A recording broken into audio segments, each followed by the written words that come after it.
people that are out here today. Robert was part of a partnership that wrote a long history of the Muscle Shoals story 20-something years ago, right? 1999, they started writing that story, and it was published in the Times Daily. So you can find it on microfilm, and we have those upstairs in local history. So it's a pleasure to have Robert here today, and it's an extreme pleasure to have Florence native, Muscle Shoals hero, Norbert Putnam here today to speak to us. Thank you. Muscle Shoals rhythm section players creating the famous Muscle Shoals sound and putting this small Alabama town on the map with the 1962 Arthur Alexander hit, You Better Move On. Backing up Tommy Rowe with other Muscle Shoals musicians, they opened for the Beatles when they played their first American concert on February 11th, 1964 in Washington. After moving to Nashville in December 1965, Norbert played on over 9,000 tracks with the likes of Elvis Presley, Ray Charles, Waylon Jennings, Willie Nelson, Dolly Parton, Roy Orbison, George Harrison, Henry Mancini, Linda Ronstadt, and the Monkees, and many more. He produced platinum albums for Jimmy Buffett. You might know the song Margaritaville. Joan Baez, you might remember her version of The Night They Drove Old Dixie Down. Dan Fogelberg, even Donovan, and the New Riders of the Purple Sage, and John Hyatt. He and David Briggs built Quadraphonic Studios in Nashville, which became a state-of-the-art facility that attracted a wider range of artists to Nashville. They broke out of the country mode to some extent. They also developed with Briggs.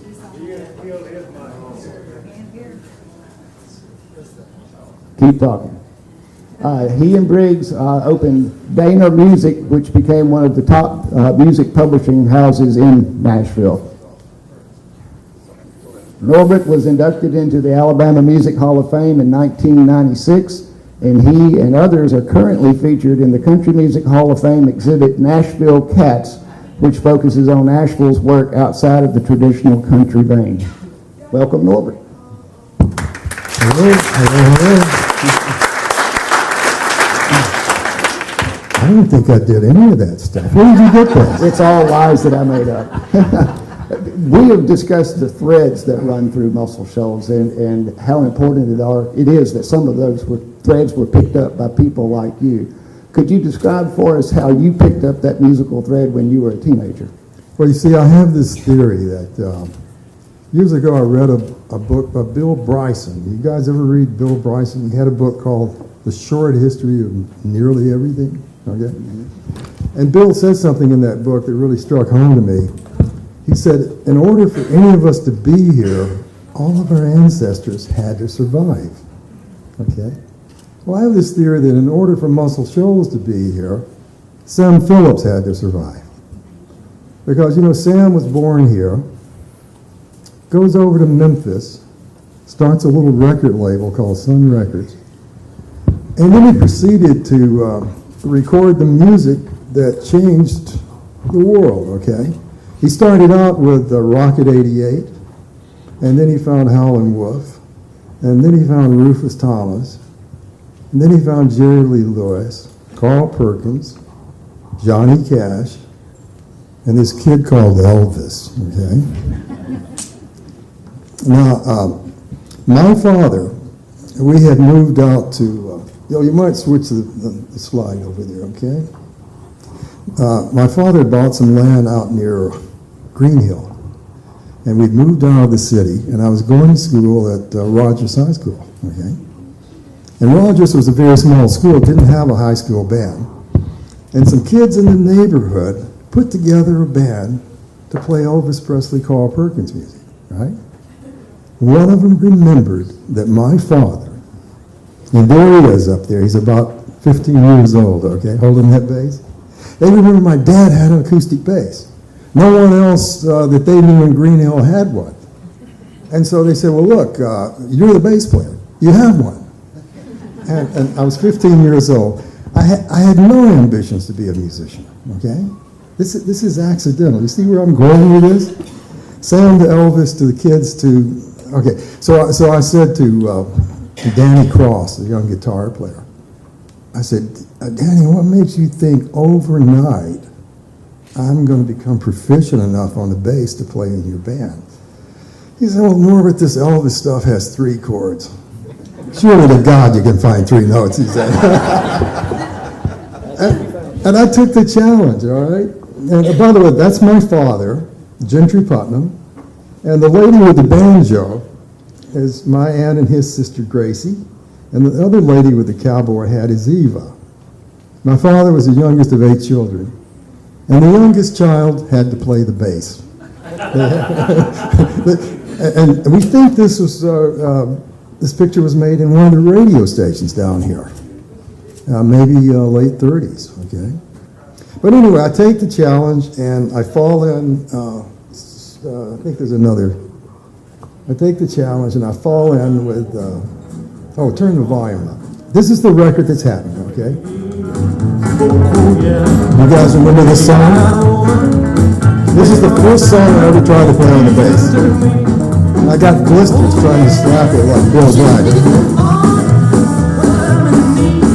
That was my hero. You see Bill Black over there holding that bass with the right trim?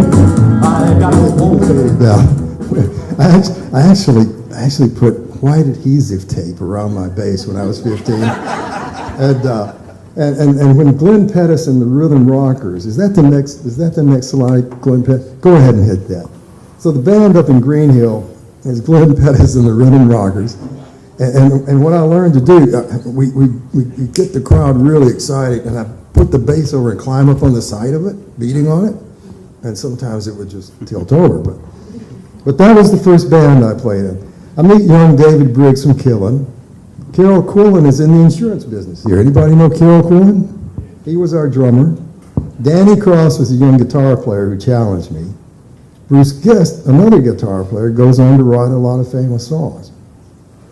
So it's sort of interesting. Almost everyone I bumped into had a career, except maybe for Carol Quillen. He probably owns the insurance business, doesn't he? Who did you play for in those days? We were playing sock hops, and you have to be really old to know what a sock hop is, okay? But we were really big at T.M. Rogers, and we were really big over in St. Joe and Loretto. Okay? You hit the big time. Oh, yeah, we were hitting the big time. And we did this for about a year, and then we met a kid from North Florence, and I think that's another slide over there, Luke. Jerry and Larry Kerrigan. Larry's a painting contractor, and Jerry is his 15-year-old son. And Larry wants to put together an R&B band to play the fraternity parties down at Alabama and Ole Miss, okay? Why were the fraternities listening to R&B? Did they not listen to Elvis at that time? No, suddenly, the older kids, they were dancing to James Brown, okay, and Bobby Blue Black, Ray Charles, okay? And so we totally changed. I get rid of the acoustic bass. I spent some time talking to my mother and father about helping me finance a Fender bass and amp, okay? And my mother finally agreed to trade in her upright piano at Bill Graham's music store. And I think Bill gave her $200 for it. But that still left $400. And my dad said, you make the payments, or we take it back, right? But this is pretty good, because Larry Kerrigan he's booking us every Friday and Saturday night, and we would usually come home with $25. You know, we're playing Ray Charles and Dinah Washington, and we're playing good stuff, and that music was more progressive than Elvis, you know. And so one night, David Briggs and I were coming out of the old Princess Theater. Anybody remember the Princess Theater? Oh, a bunch of old people here. David and I were 16, we were coming out of the theater, and the manager of the Princess Theater was a guy named Tom Stafford. That's Tom's profile up there. And can you see the corner drug, a city drug, with its bar music? The offices upstairs had been abandoned, and Tom's father, who was the pharmacist, gave him that space, and he put in some pretty primitive recording gear. Tom invited David and I to come and play on demo sessions. And, we weren't sure about this guy. He appeared to be totally delusional. He was he was trying to convince us that right here in Florence, Alabama, we might be able to write and produce hit music. And David and I are looking at each other. Who is this guy, right? And he kept preaching this. It was almost like a scene out of The Music Man. You know, right here in River City, we're going to do this, right? And but we started going up there after school, and Tom starts signing anybody who can write anything, okay? And so we go up there, and the songs are bad, the singers are bad. I suspect we were pretty bad because we had never really played on original material, you know. What was a day like in that place? Well, we go up there after school, you see, and we hardly ever worked on the weekends, but it was the place we would go 4 or 5 o'clock and hang out. Donnie Fritz was there, Jerry Kerrigan, all right, Briggs, myself, and mainly just the writers that Rick had. Dan Penn. Dan shows up a year or two later, yeah, and he had a big song called "Is a Bluebird Blue," right? That's it. Right? And I think that might have been that was his first hit, wasn't Conway Twitty hit, yes. it? And maybe, did Tom publish that? Tom or James Joyner? I'm going to interview Robert. He knows. That's the reason I asked him to come, because, you know, I'm a little foggy on a lot of this stuff. So we go up there, and we are learning something about playing behind the singer. You know, the recording musician, his job is different from the guy who plays gigs, you know. Recording musician has to be very careful not to step on the song and the singer. You could play away in the intro and in the instrumental, but you needed to calm it down when that voice started telling the story. Right? And we were learning that. Tom sort of taught us that. And a couple of years later, a handsome young man who was the bellhop at the Sheffield Hotel comes up the steps. And that's him down there in the right corner, Arthur Alexander. Arthur had a pocket full of songs, and he would stand there and sing them a cappella, and he couldn't play an instrument. And so David Briggs would say, "Can't you play the piano and show us the chords?" "No." "You play the guitar?" "No." So he and David would go out to the piano, and Arthur would sing, and David would try different chords and different harmonies. And this could take him an hour, okay? Arthur singing, David's playing. I was saying, no. Oh, that one. And then they would stop, and David would put that chord in on bar 4, right? So after about an hour, David would have a chart. And then we would all go out and play, right? And I think we did a record with Arthur. Maybe the only record we did seriously was Sally Sue Brown. I think you're right. Well, you know more than I do. Just jump in here, Robert. This would have been about 1960, and this was a very segregated place. You've got an African-American man coming up the stairs one day.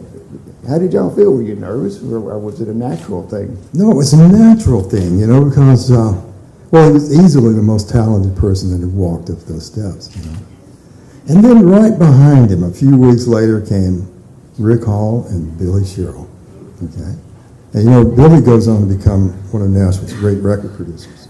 Metropolitan architect. Exactly. And Rick recognized Arthur's talents immediately. Meanwhile, I've graduated from high school, and I'm going to Florence State, okay? I'm now in college, and my father's very excited because his plan for me was to get a business degree so that he could establish his own insurance agency, okay? But Rick and Tom get together, they form Fame, and the next thing I know, Tom says Rick's put some money together, and he's rented some warehouse space. He's going to produce Arthur, okay? And and so we went over to this place, and I think it took us a day and a half to get 3 songs, because Rick had really good ears, and he was a great engineer.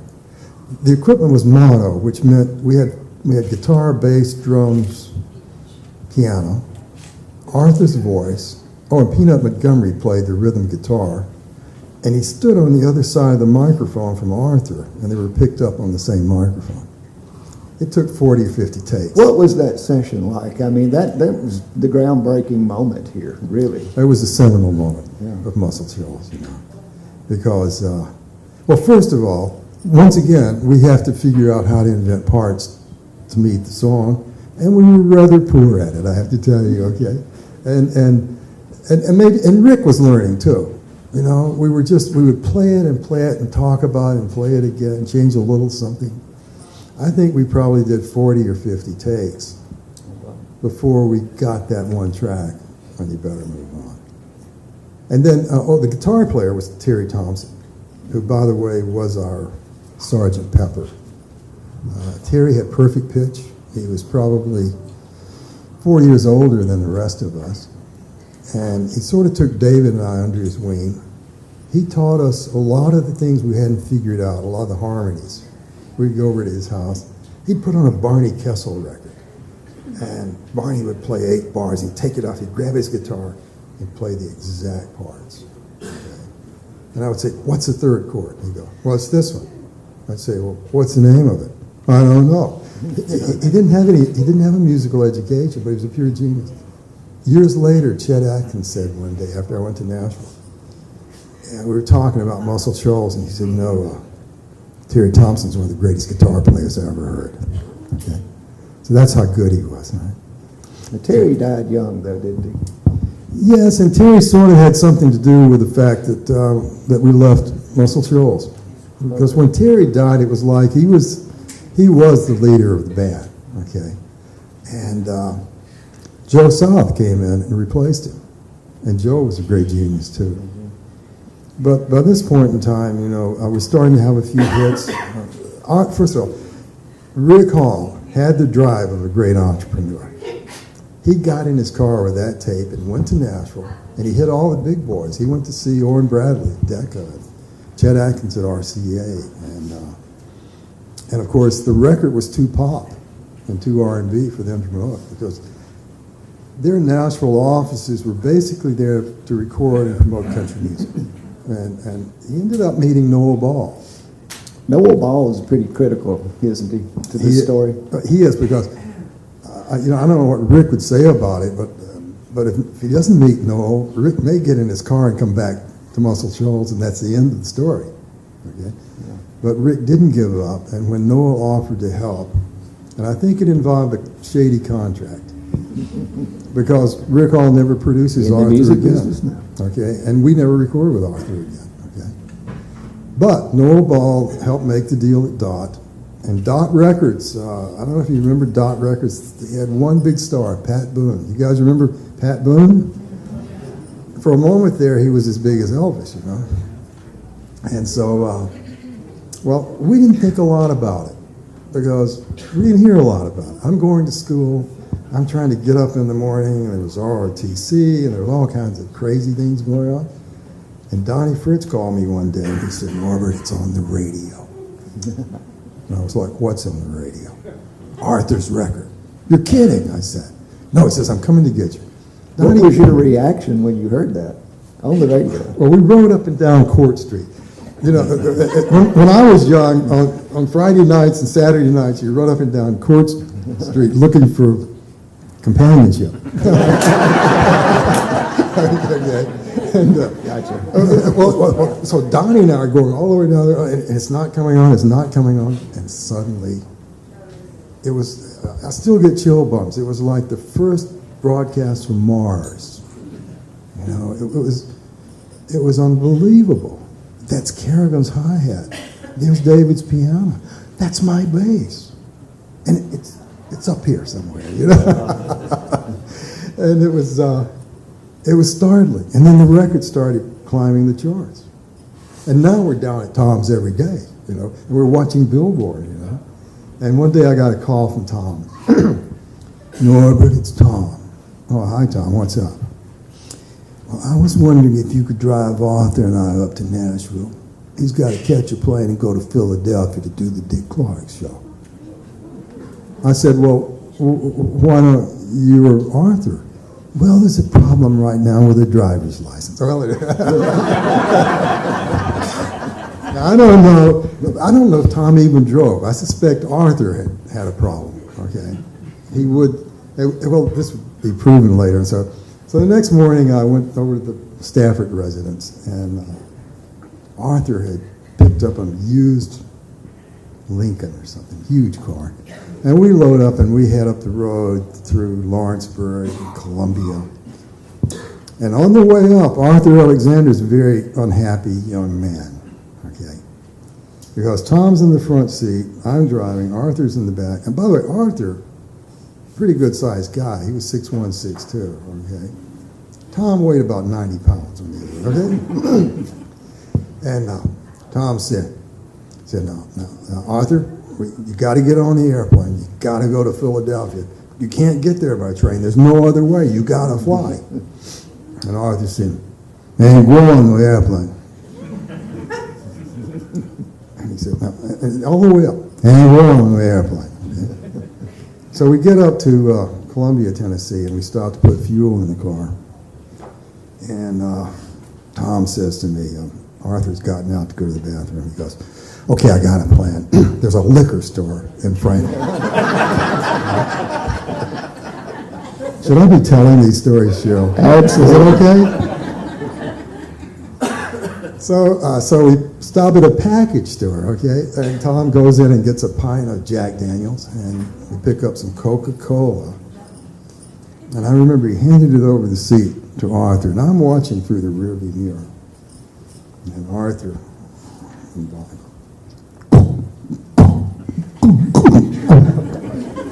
he'd had a drink before. I mean, right away, this guy's had a drink before. And he took a little sip of cola. Okay. 25 minutes later, we were pulling up to the Nashville airport, and Tom's saying, "So, Arthur, what are we going to do?" "I'm going to Philadelphia. I'm going to be on the Dick Clark show." And we poured him out onto the tarmac, and the next afternoon, okay? Wow, this gives me chill bumps to even think about this. The next afternoon, we gathered around the black and white television at my parents' house. We lived over on Coleman Street. You know, there was a Dairy Queen over there, and there was a McDonald's. And I'm watching, and Dick Clark, he goes, "And now, from Muscle Shoals, Alabama, Arthur Alexander, and you better move on." And it pans over. There's a guy standing there like this. "You asked me to give up the hand again." Well, luckily he was lip syncing, okay? But he looked like a deer in the headlights. And that's how Muscle Shoals began. But then there was your music on television. But I felt for Arthur. You know, I just thought they should have given him a cocktail before he went out. They didn't know. You know? Well, the flip side of that record was a song called "Shot of Rhythm and Blues," which I think Terry Thompson wrote. And I think that record played a critical role in how things shook out, too. Well, as a matter of fact, it did, because obviously, you know, Rick picks up some money, builds that studio that's over there now, the first real recording studio. And I think he signed, who was the kid who did Steal Away? Oh, Jimmy Hughes. Jimmy Hughes, and I think that might have been the first record we did in the new studio. And then you have to talk about Bill Lowry, the Lowry Group in Atlanta. I think he brought his whole stable of artists up, which kept us going and kept Rick going. Matter of fact, I dropped out of college to go over and play every I bet day. that didn't go over well. My father was irate. You know, he said, "Son, I'll tell you one thing, you will never make any money in the music business." And which is the greatest thing he could have said to me, because every time I thought I might fail, I would remember that, and I would redouble my efforts. I couldn't let him be right, you see? So, but Lowry comes up and he brings all of these guys. He's got Joe South, he's got Tommy Rowe, he's got the Tams, Billy Joe Royal, you know, and they sort of kept us in business. As a matter of fact, Tommy Rowe, Tommy was signed to ABC Paramount, a Nashville label, and his producer was Felton Jarvis, who plays a pivotal role in all our careers. So they would come down here and do Tommy, and every year we'd make a record with Tommy Rowe. And Tommy's a big star all over the world, huge star in Europe. And it must have been '63, I guess, Tommy Rowe comes in to make his record. And he's telling us about this young band that opened for him in Hamburg. And, of course, it's 10 o'clock in the morning. The producer is ready to go. The band's ready to go. And he's saying, no, I got to play this tape. He says, they're just a cover band. They opened for me in Hamburg. The crowd went berserk. They've got charisma. They've got something. And he said, and this is a demo tape. It's just this kid, Paul, playing guitar. And but he said, he's talking to Felton John. Felton, you have to sign this band. I'm telling you, they're going to be huge. And Rick Hall cues it up and hits play. Okay. Years go by, and I'm now friends with George Harrison. I'm now a record producer. I'm mid-70s, and I'm at his house in England. And I've noticed the first day that he had a whole Wurlitzer in the corner, and that record's there, you know. And George explained to me that John Lennon brought to a Beatles rehearsal Arthur's record of You Better Move On, and the B-side was Get a Shot of Rhythm and Blues. And the Beatles learned it and put it in their repertoire. Okay. Wow. But I said to George, I said, what happened? I said, first thing, it starts to play, and we notice that it's Paul McCartney playing the guitar. The B string's flat. He can't tune his guitar. Oh, no. That's one to there. Okay. And so the song starts, and he sings something about wanting to hold her hand, okay? Mm-hmm. And the chord progression was trite. It had been used 1,000 times. It was like an old Isley Brother. And it gets into the chorus, the first chorus, and these other two guys join in to sing the harmonies. And of course, that was George and John. They were so out of tune, Rick Hall reached over and stopped the tape. And Felton said, Tommy, it's 10 o'clock in the morning. I don't know what you've been smoking, but we've got a record to do. And that was the end of the Beatles. Okay? And we made another nice record with Tommy Rowe. A year goes by. Tommy's back. Well, he comes marching into the studio with his chest all stuck out. You remember that band? He said to Felton Jarvis. No, we didn't remember a band. We didn't remember anything. They got a record deal. Record's #1 in England. They're coming over here next month to do the Ed Sullivan Show. And they want to know if you guys will be the backup band for the opening acts. Well, George explained to me later on, they had all the Muscle Shoals records. And they wanted us to be there because they wanted to meet all their favorite musicians. Oh, wow. And it became a thing the Beatles did. They hired the boys from the American Rhythm section to open, okay? And they hired the Motown band to open. So we flew up to Washington. We watched them that Sunday night with Sullivan, and we still didn't think they really had it because the songs were so weak, you know? That performance didn't grab you yet, then? No, they were cute boys, and they were kind of, you know, we thought they were overly clean, you know? we thought, well, you know, we're down here in Muscle Shoals, we're making records with black people. They invented soul. And these guys are doing twist and shout, come on now, right? And so flying up there, we had to go to Nashville, took Southern Airways up to Nashville, which is a trip in itself, okay? It was the first time I'd ever been on an airplane, okay? So how old were we in 64? I was 22, I guess. The plane came in down here to land, a DC-3, and the people are getting off, and the left engine catches on fire. And flames.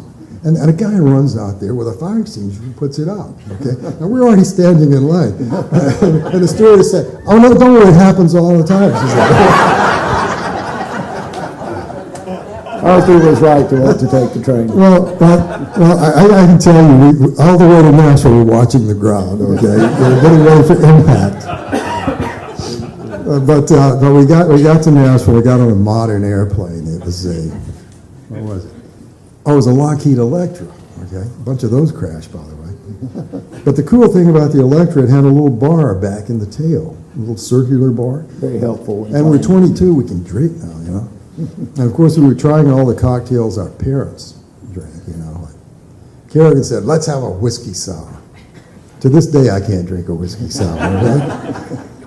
And so we get our whiskey sours, and Kerrigan says, I want to propose a toast. Well, what are we drinking to? He said, tonight. And we all put our glasses up. And I told George this story, fell apart. Tonight we will be playing with the Righteous Brothers. And of course, you know, they were great, am I right? Best blue-eyed soul singers in the world. I told George that story at his house in England. He said, Norbert, if I'd been in your band, I'd been right there with you. They were better than us. He goes so Where did George keep his gold records at his house? oh, you want me to tell that, don't you? Well, when I was visiting with George, later on, George hires me. I become a producer around 1970. We go to Nashville in '65, and George hires me to come over and produce a group from Scotland for him named Splinter. And I was there at his place for a month, okay? And George lived in this 44-room Victorian mansion that was built around 1875. And it sits on 28 acres up above Hindley, you know, where they have the famous rowing regatta. Okay. The Thames actually flows straight for a mile. It's serpentine for the rest of its journey. And so, but George has this wonderful place, and there's no trace of music anywhere except the wing he has a studio in. And I don't see any memorabilia. I said, Harrison, one night we're sitting by the fire. I said, I noticed you never display your gold records, your Grammys. Oh, he said, I keep them in a very special place. Would you like to see it, Norbert? I said, well, I think so.